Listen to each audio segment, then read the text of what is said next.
weekday edition of the Strictly Stripes podcast as we continue breaking down all of the Bengals positional groups from this past season. Muhammad Ahmad back with you with Andrew Gillis and Mike Neislick. We talked about A.J. Green's retirement on Monday, wrapping up the Senior Bowl, previewing the draft just a teeny bit, talking more about free agency. And as we continue talking about players in the Bengals roster, we want to start, of course, none other than under center. So again, we're talking about quarterbacks today.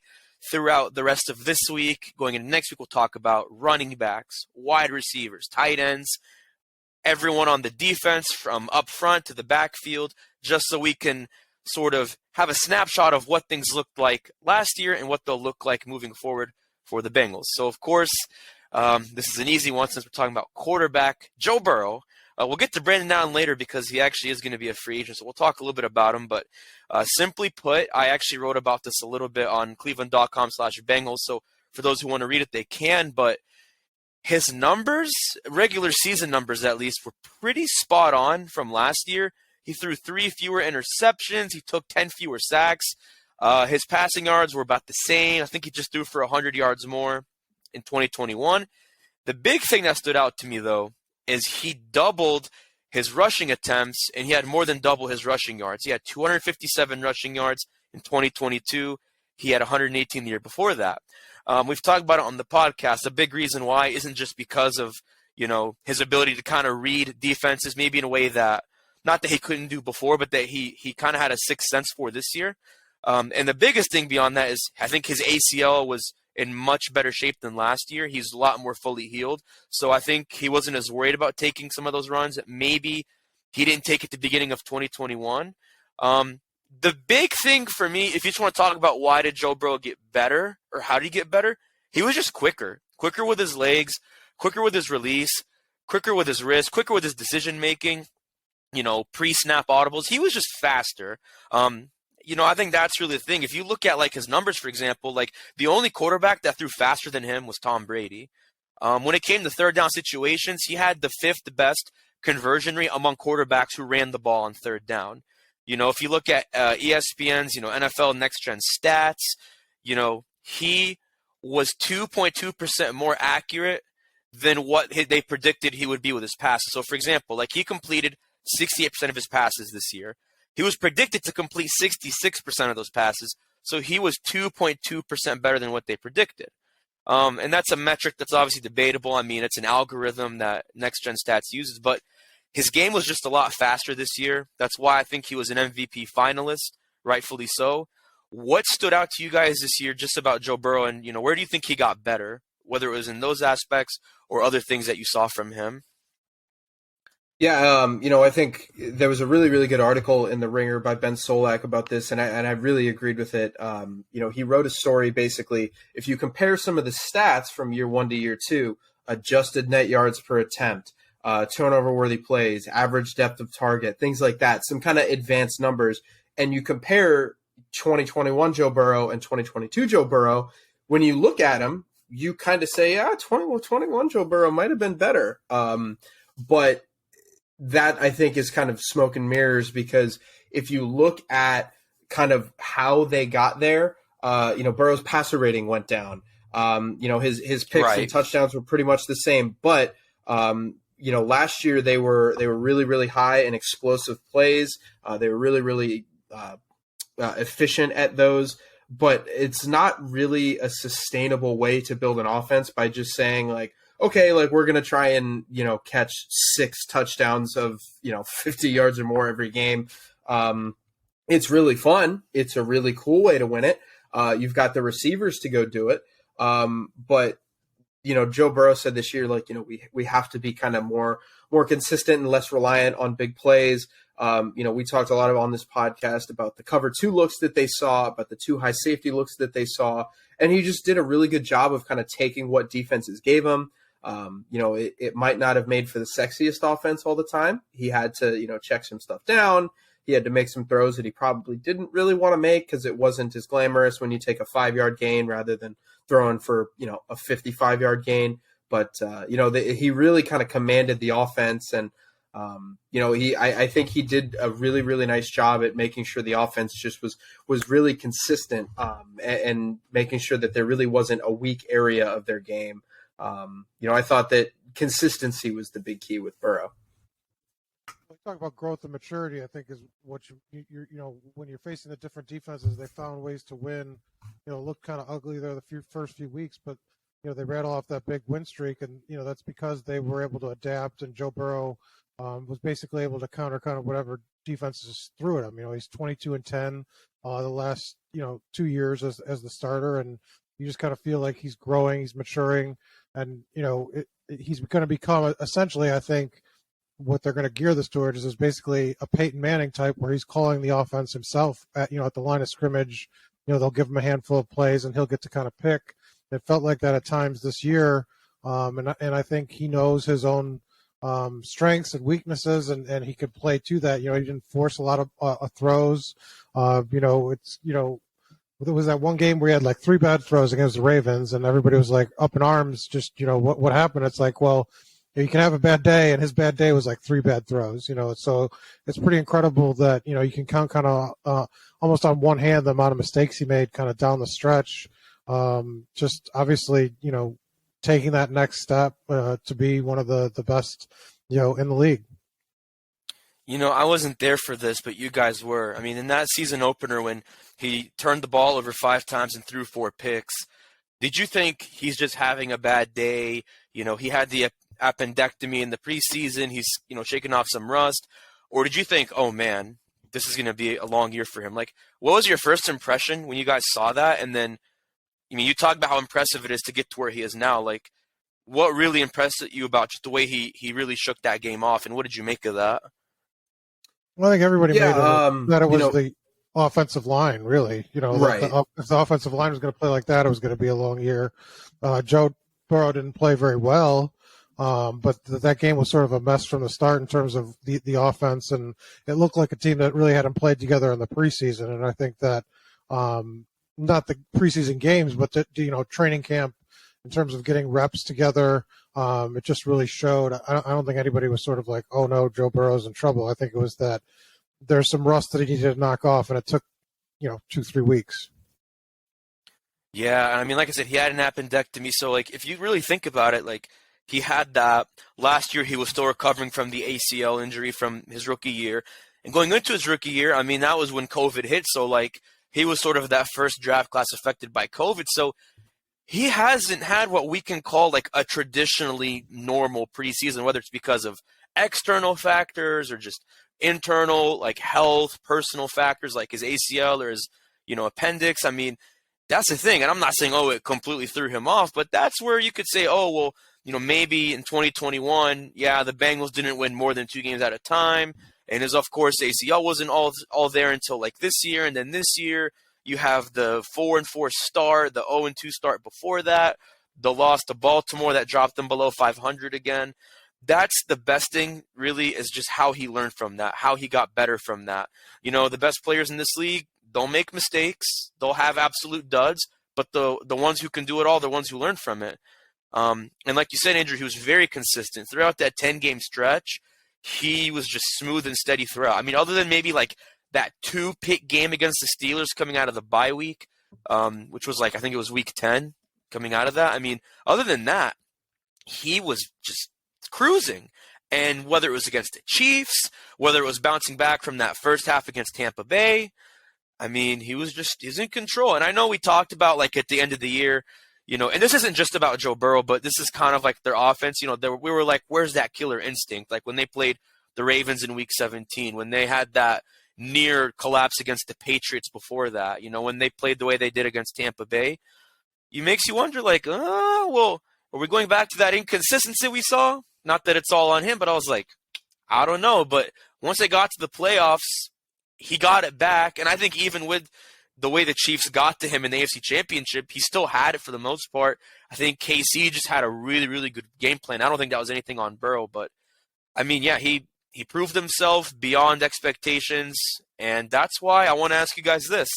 Kind of reminds me of like Josh Allen last year, played so well, he came into this year, and he was the preseason favorite initially to be the MVP. That's not going to be the case because, I mean, it's pretty much going to go to Patrick Mahomes at this point. But it was still, neck and neck with Jalen Hurts and Burrow and Mahomes up until basically the end of the year. Do you think there's a case to be made for Joe Burrow to be next season's MVP preseason favorite? Yeah, I mean, he's going to be amongst the favorites there. I think when you looked at last year, the Bills kind of, I don't think it was necessarily wrong. I mean, the Bills were really, really good. I am curious to see what Allen's elbow looks like when it's fully healthy next year. But, the Bills came into the year 2 years ago. They got their teeth kicked in the AFC title game in Kansas City. Then they lose in that game where they were, inches away from beating the Chiefs. They were, was it 13 seconds, 12 seconds, whatever it was. 12 seconds, yeah. The progression felt very much like, okay, this team is ready now to make that jump. Where the Bengals, they didn't have that progression. They went directly from, okay, this team is picking fifth in the draft to, okay, this team's in the Super Bowl. So I wonder if there's not going to be that same level of hype, like, because typically in the off season, it always feels like people are a year or two ahead of kind of where they should be. The Bengals have already been to a Super Bowl. They were a few plays away from making it back to the Super Bowl. But again, he's going to be up there. The Bengals are going to be one of the Super Bowl favorites.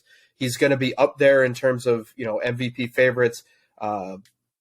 It depends. It depends what their offense looks like. If you have a really, really great offseason where maybe you make a splash signing or two that's kind of unexpected along the defense, then, you draft a Bijan Robinson or something insane like that where the offense kind of takes another step. You draft a Michael Mayer, something along those lines. I think it makes it a lot easier to say, okay, Joe Burrow is the MVP favorite going into the year. But yeah, I mean, I think we're kind of we talked about this as it relates to as it relates to the playoffs and different kind of stuff like that throughout the year. We're going to be seeing this for a while where it's Allen, Mahomes, Burrow. Jalen Hurts had a really good year. I don't know if that'll be every year. But Jalen Hurts obviously was in contention and rightfully so. I said on this podcast that, I thought that he had a better case for MVP than Joe Burrow did. But yeah, you're going to have quarterbacks like that. Maybe Lamar has a great year next year. Maybe Justin Herbert has a great year next year. Maybe Dak has a great year if they get him. So there's different guys that are going to kind of go up and down on that list. But we're kind of in that age right now where those are going to be the big guys and every single year. I don't know if it'll be a favorite, but I'd be stunned if he's not top 4 in kind of preseason MVP look aheads. Yeah, I mean, I think the winner of the Super Bowl is probably the favorite, right? Jalen Hurts or Mahomes, and Mahomes shouldn't be outside the top 2 until they don't reach an AFC Championship game. I mean, what he's done, there's no reason to think that he shouldn't be the presumptive favorite here for the next few years, just based on their track record. I mean, they've consistently been, one of the best teams in the league. Now every year he's been their starter. So I don't think it's an insult to Joe Burrow to say Patrick Mahomes is probably the likely favorite. I mean, I will say this. I agree whether he's 1 or 2. Mahomes is going to be in the top 2. Whether he's 1 or 2 is a debatable part, and that goes back to the Chiefs, really, their offense is pretty much locked in for the next couple of years. But with the Bengals, we'll see what happens with Hayden Hurst, if they draft a Michael Mayer or, another tight end who looks pretty good, if they don't keep Hurst and or Drew Sample. But, I mean, you still got Jamar Chase. You still got T. Higgins. Could still have Joe Mixon next year, depending on just, what the Bengals do with the cap, legality conversations aside. So I don't know. I guess we kind of have to wait and see from that standpoint because that does affect, the odds makers. But if you're asking me right now, just with what we've seen, regardless of what the future holds, I'd put Burrow as the favorite. I'd put Mahomes at second because he absolutely deserves to be up there, even if the Chiefs lose a Super Bowl. I think you got to put Burrow first. Those last 10 games, I mean, the way he played, that's probably one of the best stretches from any quarterback, regular season into the playoffs, any stretch in the last decade. Absolutely impressed to me. And I'm not saying it was perfect. There's definitely moments where it was I don't know about that, but it wasn't perfect. It wasn't perfect, but that makes a strong case just for the sake of being an MVP favorite. Because if the Bengals had beaten the Chiefs, They're not in the Super it's an Bowl. 11-game win streak. And even if they was a Super Patrick Bowl, it's Mahomes still beat more them. impressive. Say it again? Patrick Mahomes beat them. Patrick Mahomes beat them, not Joe Burrow. We're talking about Joe Burrow here. The Bengals and Joe Burrow are different. Joe Burrow did what he needed to do. It was a close game. Besides the 2 interceptions he threw, I mean, he got sacked 6 times. His offensive line wasn't all there. I think if his offensive line was all there, it's a different story. The Bengals are going to be in Arizona right now. Could have, should have, would have. If we're just looking at Burrow and how he played, regardless of external factors, he made a showing and a strong case to be the preseason Patrick favorite. Mahomes, Okay, so I have the numbers here. He's on one leg. Patrick Mahomes is on one leg, and that's a reflection of the Bengals defense not containing him. I mean, that's impressive. But that doesn't take away from what Joe Burrow did. If Joe Burrow had a completely different offensive line, it would have been a different story. But don't you think if Patrick Mahomes was healthy, that this is insane? Patrick Mahomes outplayed them with one leg, and you're saying Joe Burrow had a more a harder hill to climb. Well, let's look at Patrick Mahomes with 2 legs. Look at how he played the last 3 games before that. He would have been better, but you act like he was going to torch them for a 20-point win. I mean, it wasn't going to be that much closer, even if he had 2 legs. Maybe a touchdown closer. I'll be generous and say that, but he had 2 legs all 3 other games, and they've all been decided by a field goal. Again, he played great, but I think you can also say, well, why didn't the Bengals defense make him uncomfortable? He should have been made way more uncomfortable. Maybe you could say, oh, well, he's just that good. I think the Bengals defense just, for whatever reason, they let him roll so much to the right that it was enough, especially on that last run when he went out of bounds and got the first down. That was one of their fatal flaws, is he was just so more comfortable, much more comfortable than Burrow was with 2 legs. So, yeah, I mean, but you said you had the numbers, Andrew. I want to see this. Yeah, so you said, it was going to be one. It was, one of the more, what was the phrase that you used? One of the best runs of a quarterback in the last decade. For someone with experience, I want to specify that. For someone who's been in the league as long as he has. That's not what you said. No, I meant to specify that. I don't want to double down, but I want to specify that. So here, on a 17-game average, this is per Pro Football Reference, obviously. Okay. Father, Son, Holy Spirit. God bless that website. Oh here are his per 17-game stats. 5,005 yards passing, so he just goes over the 5,000-yard mark. 42 touchdowns, 12 interceptions, 36 sacks. 275 yards rushing. So, okay, got that. So, basically, the numbers you got to remember, 5,000, 42 touchdowns, 12 picks. Patrick Mahomes this season, 5,250 yards passing, 41 touchdowns. So, the touchdowns were one off. Patrick Mahomes threw for 250 more yards on average. 12 interceptions. Joe Burrow was on pace to throw over that 10-game stretch for a 17-game season, 10 or 12 interceptions. What did he run for? I hate how they don't have rushing and passing. Rushing, 358 yards. So, if Joe Burrow plays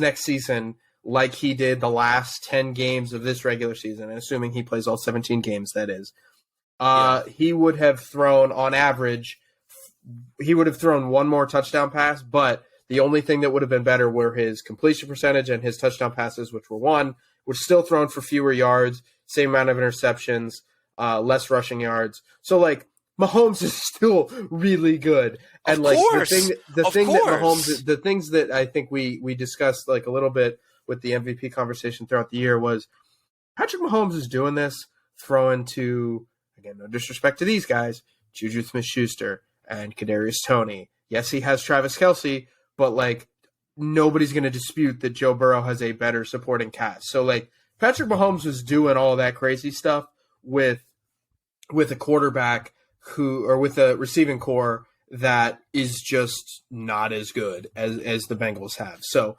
Burrow, I think you have to step up your game a little bit more. You have to be better, but you also have to win. The Bengals obviously won a lot down the stretch, but they started 2-3. You can't have that start.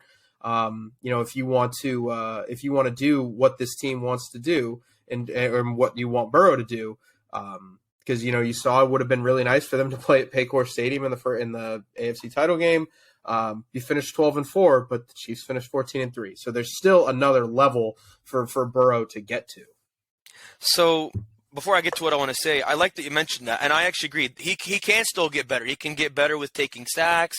He can get better with maybe being more mobile and agile like Mahomes is. Because, I mean, even with the projections, yeah, Mahomes was, more mobile, better rusher.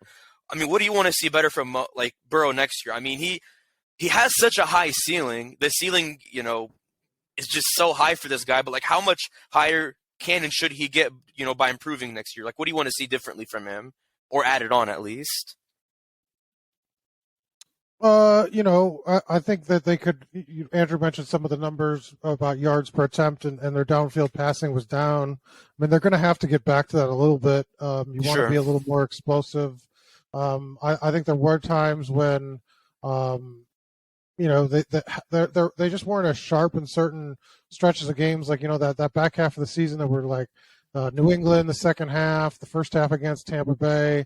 And then, that stretch against Baltimore sort of in the second and third quarter where they just weren't efficient, weren't effective.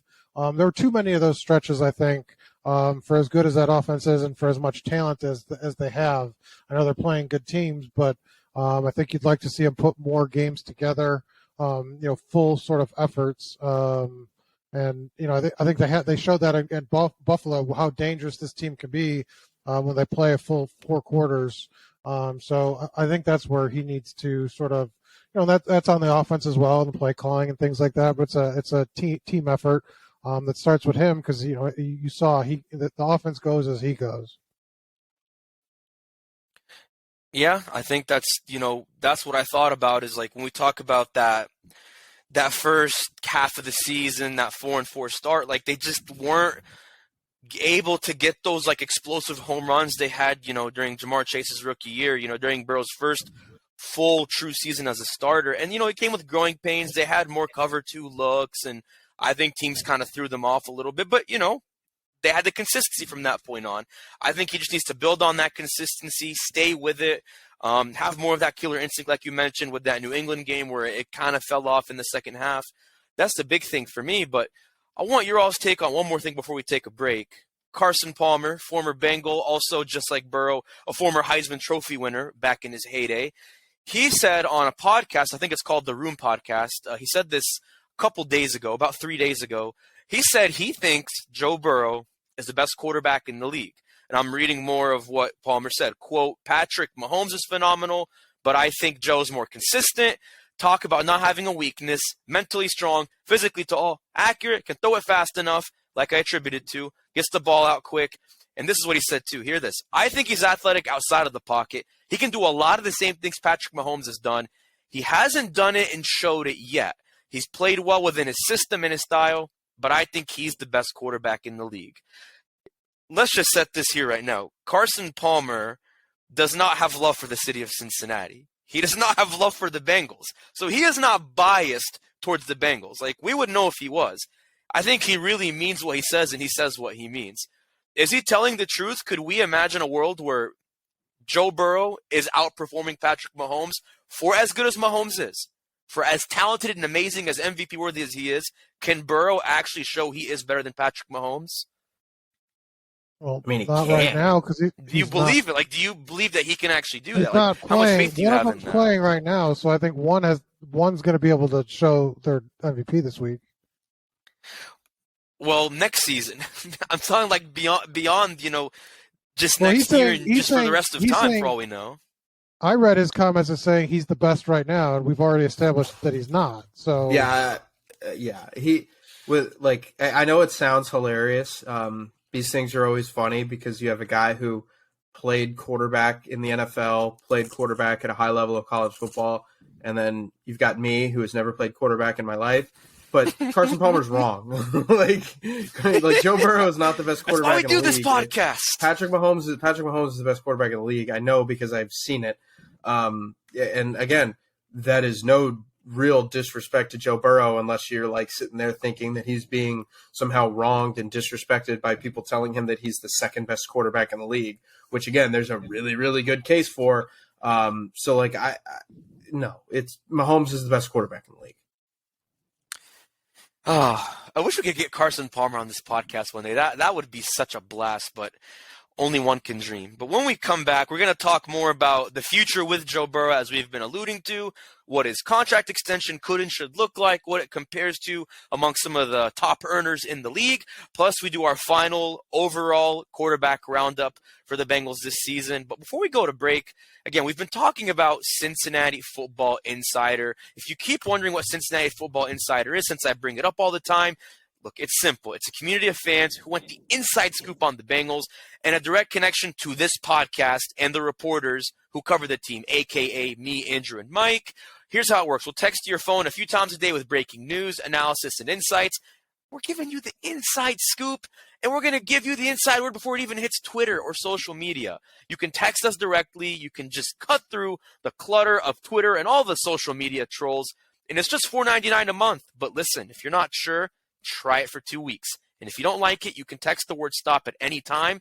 To get on board, just text 513-940-4193 or go to cleveland.com/Bengals and click on that blue banner at the top of the page. It's a great time. We're in the off season. We're going to be at the NFL Combine in a couple weeks, reporting live from Indianapolis. So give us a try for 2 weeks and see what you think. But don't go away. We'll be right back on the Strictly Stripes podcast. And thanks for staying with us on another off-season edition of the Strictly Stripes podcast, picking up with our quarterback roundup and assessment from the Bengals this past season. We had a very spirited and I think very fun debate on what the future looks like for Joe Burrow, where he ranks against Mahomes, which I love these conversations, by the way. I honestly am so excited to debate the, Burrow versus Mahomes versus Burrow thing in the years to come. Like, Tyler Boyd is honestly right. This is so much like a Manning versus Brady, Brady versus Manning, whichever order you want to put it. I love it. It makes our jobs fun. It makes the game fun. So I cannot wait to keep trolling you guys by saying that Joe Burrow is going to be the MVP preseason favorite over and over again. But the big conversation now with Burrow, though, in the here and now, in the present moment, is this is the offseason of the extension, mostly because he's going to get a payday. He's going to get an extension. We don't know what it's going to look like, how it's going to look, where the talks are even at, but we know it's going to be happening at some point because he's entering the last year of his contract and he is due for an extension. So we look at some of the other contracts, the top quarterback contract structures in millions. I mean, right now, I believe the guy making the most is Aaron Rodgers, or at least he's up there, $50 million a year. Fully guaranteed, $101 million a year. Russell Wilson, $49 a year. Kyler Murray, $46. Patrick Mahomes, $45 a year. Josh Allen, $43. I mean, those are the top earners at that position. So I know we talked a little bit about this. If and when Joe Burrow resets the market with his deal, what do you think it's going to look like in comparison to that? Like, does he make just as much as them? Does he make more than them? Or do you think maybe he tries to take like a contract that pays him a lot, but maybe not as much, so you've got room to pay guys like T. Higgins, who is due for an extension, and then guys like Jamar Chase, who's due for one next year? Like, how do you, if you kind of had to imagine it, like, what do you think it would look like, and how do you kind of make a case for that? Well, I mean, the Bengals are hoping that he doesn't want something like insane like Deshaun Watson's deal, which is just straight guaranteed money across the whole thing. I think if you're looking at a contract to sort of model it after Patrick Mahomes, the first 2 years, the cap hit, I think, was about $5.3 million the first year and $7.4. Then escalates kind of over the next 2 years to bigger money, and then averages out, to that over $40 million. So that buys them some time. I mean, it'll depend on how the Bengals want to structure it, what years they want to sort of have less of an impact on the cap, if they want it front-loaded or back-loaded. You'd hope that he doesn't want to reset the market, that he won't be pushing for $50 million a year. Because, I mean, you think about it, if he takes $10 million less, that's probably T. Higgins' money, right? That it can go to him to sign him. So, I mean, you hope that if he takes that, less money, like $10 million, it gives him some flexibility to help with that offense. And I think that's probably what you ask. I don't think you're asking him to take a ton less, but you want to get that cap hit down so you can afford some of the weapons that'll make him more effective. I think that'll be the key. I think you just want to avoid sort of, if it's average cap number of $50 million or above, that's really tough I think on the roster and for flexibility, it really will limit them in the years to come. Yeah, I think any kind of wish by Bengals fans for for Joe Burrow to kind of get, maybe less than Patrick Mahomes and less than Josh Allen, and to say, hey, well, if you do this, we can afford this and this and that. Like, that kind of feels a little bit to me like asking for a car for Christmas when you're like 16 years old. Like, you're almost certainly not going to get it, but you might as well ask anyway. And truthfully, if I were Joe Burrow, I mean, like, we all, like, obviously contracts are money, contracts are guarantees and things like that, but contracts are also status. You want to be known as the guy who makes the most. Jesse Bates talked about that too. You don't want to take, less money, because, like, if you take a deal, where the total value is, $225 million, you're less than Deshaun, less than Kyler, less than Russ, less than Josh Allen, less than Patrick Mahomes. That's not a place I don't think you really want to sit at. Maybe you do. I can't imagine that the Bengals would want to do anything other than a few years. This, to me, feels kind of like, we're going to sign you for life right now. Like they did with Patrick Mahomes, like, because he's on a 10-year deal. Like, right. Like this feels a little bit like that. Mahomes' total value was like $500 million. Josh Allen's total value was like $260 million. So to me, if I were negotiating on behalf of Joe Burrow, I would be pushing for the Deshaun contract. I want it fully guaranteed. I would want this. I would want that. And I would be asking for more than Josh Allen, because I would make the case that, Joe Burrow is a better quarterback than Josh Allen. I think you do get a little bit into a dicey situation when you're asking for more than Mahomes. But if I were Joe Burrow's agent, if I were negotiating on behalf of him with Duke Tobin and the rest of the Bengals front office, I would lay out the case that he needs to make, at the very least, the second best money in the league in terms of total value. And honestly, like, if you want to shoot for the moon, go for it. From listening to Joe Burrow talk, the status thing doesn't seem to mean anything to him. I don't know what that gets them. But it also, like, I guess at that stratosphere, it's hard to imagine, like, why would you want to sabotage the team for an extra $5 or $6 million a year when you could put your money and sort of, I think the goal for him is to win as many games as he can and win as many Super Bowls as you can, to chase the Tom Brady, record, or, Joe Montana numbers in terms of Super Bowl appearances, Super Bowl wins. And when you hamstrung your front office and your team, like, you can't. I mean, quarterbacks do complain, but you can't complain when T. Higgins is gone and you can't afford a left tackle when you've eaten up, a fourth of your cap or fifth of your cap. I just think that, if you take a little bit less, it does make a difference in just kind of structuring and kind of keeping this team together. And I think that might matter more to him than sort of status, because at the point where you're making, I agree, $40 million a year, you're in a status of your own anyway.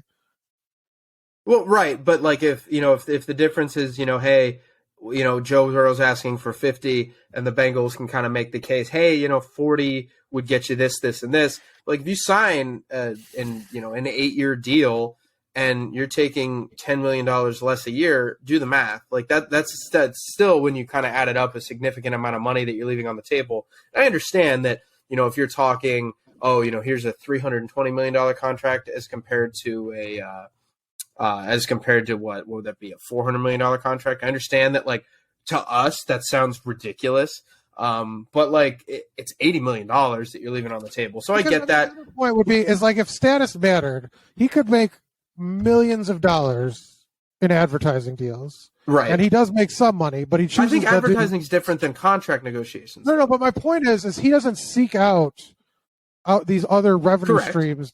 Yeah, and so, like, he's obviously not sort of really concerned about those things. Like, he could be putting his name on, whatever, and he chooses not to. He's done like two things, like the Boss headphones, I think, and I can't remember the other one. But Kroger. He's very picky and very choosy about it because he wants to dedicate his time to football.